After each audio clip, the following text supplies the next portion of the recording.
Going on YouTube, Soul Seeker, do another Barber Soul Seeker video.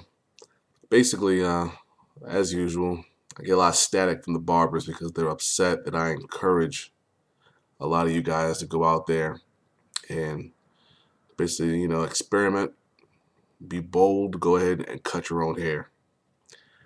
And basically, it's a video, man, just talking about the pros and the cons of cutting your own hair. Of course, in anything you start out, it's going to be some mistakes. There's going to be some learning. Me personally, I've been cutting hair for over 15 years. I'm 32 now. I've been doing it since about 15. I started cutting my dad's hair off and on. And about 18, I got on my own, moved out, started cutting my own hair. I made some mistakes, had some bad haircuts, some tore up lineups. But here I am right now, able to cut my own hair and my 5 sons' hair if I want to. I don't have to see a barbershop another day in my life, and I still can look decent and downright good some days, many days, most days, and my sons as well.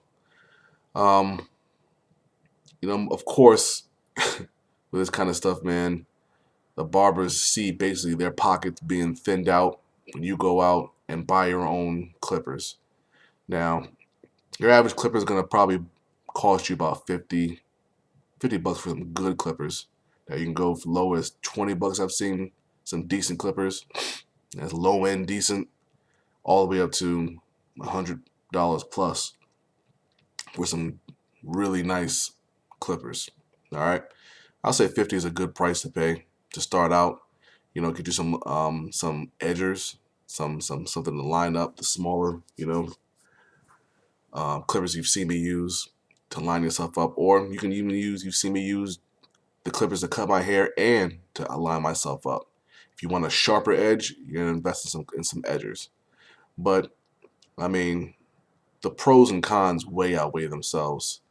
The pros, well, we'll say the cons, and some legitimate cons. Some barbers say, well, you'll never get the clean, crispy cut like you'll get at the barbershop. If you just want the regular so-so cut, then go ahead and cut your own hair. And it's true. I mean, to a point. I mean, I'm able to sharpen myself up really well, but it's not as good as a barber. There's not, you're not going to do ever as good as someone standing over your head and able to picture your whole head, see it 100%. Now I say I'm about 95% there, but just can't do it because I don't have eyes in the back of my head. But I'm still able to get a good, even, clean, fresh cut and get it to myself. So that's a legitimate, if you want I don't have the spray edger stuff. I don't use all that stuff. I don't have all those tools, but I'm still able to keep myself clean cut whenever I want to do it. All right. Another pro is basically just not having to screw yourself up, even though many of you have come to me many times and said that your barber has screwed up your haircut. So if indeed you do have a barber that you trust, you don't have to worry about that barber ever really screwing your hair up. And so you don't have to worry about going bald, going for the bald head or whatever. So this is legitimate, because that training, it can be difficult sometimes. It depends on just how bad. Now, honestly, not everyone is going to be able to cut their hair. I've said that, you've got to be almost like an artist. You got to be, if you're a person that's good at drawing, you have a good eye for detail. You're able to see things and just, symmetrically look at someone's head and see what's off and what's not. If you have an eye for detail, you can do it. If you don't have that, you don't necessarily have to have a steady hand. I'll be honest. I mean, my hand's not 100% steady, like those old Western gunslinger type of guys, man, but I'm still able to do a decent job. So the pros for not cutting your hair, the cons for not cutting your hair are numerous. Besides the barbers screwing up your hair and not giving you the cut that you want to cut, especially the 360 waivers, there's many barbers that are just not familiar with how to cut our hair and how to keep our waves from being just totally, not totally destroyed, but cutting out the progress, going way too low. The lines, getting in there and you seeing your number 10 behind all these guys to get to your favorite barber. You know, the price. I mean, I'm seeing guys paying $25. That's including the tip for a haircut. Are you serious? For $10, $12 just for a lineup? It's ridiculous, especially with gas prices. That could be going in my tank, especially with me having sons. My oldest son, you know, he's 19. He is able to cut his own hair now, so I don't have to worry about him. But I still have 4 other boys. So picture that.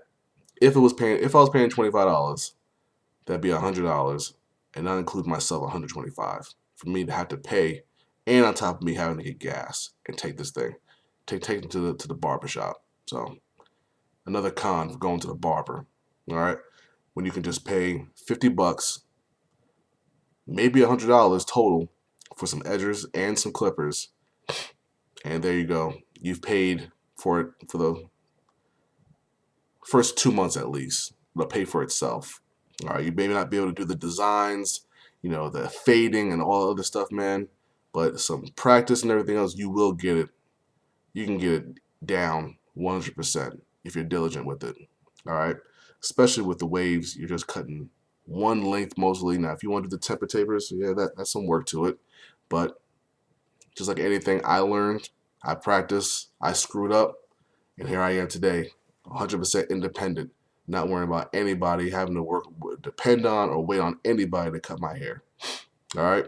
So another thing, you know, some barbers, that's not all, but hopefully your barber is a clean barber. All right. There are indeed, you know, you have to worry about this barber is using his same stuff, his same equipment on all these other guys. So yes, hopefully your barber is a clean person. He's able to clean.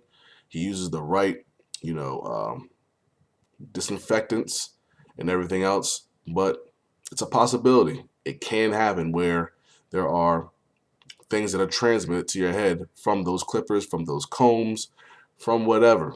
You know, I don't know how clean your person is. If they're spick and span, they keep everything down and everything else, then you should be good. But again, should be, not 100%. All right. Me, I'm cutting my hair. I'm cutting my boy's hair. 100%. I know that I'm cleaning my stuff, and I know how clean my clippers are, how clean my brushes are, how clean my combs are, all that stuff. All right. So, I mean, the pros outweigh the cons, hand over fist.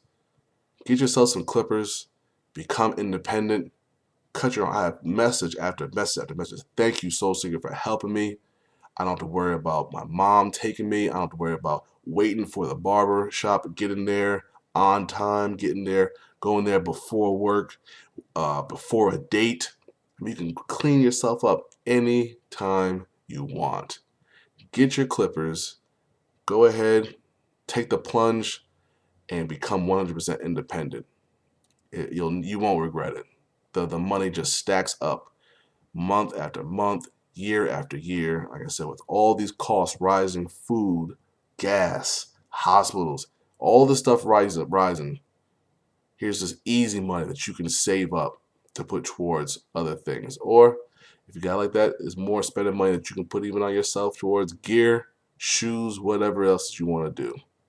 Take it. Any questions you got, I'm definitely going to be trying to put more stuff on here to help you guys on your journey. A couple more, you know, videos. I'm going to do one talking about the, you know, just the basics of being a barber, to try to give you all some tips starting out, and go from there. All right.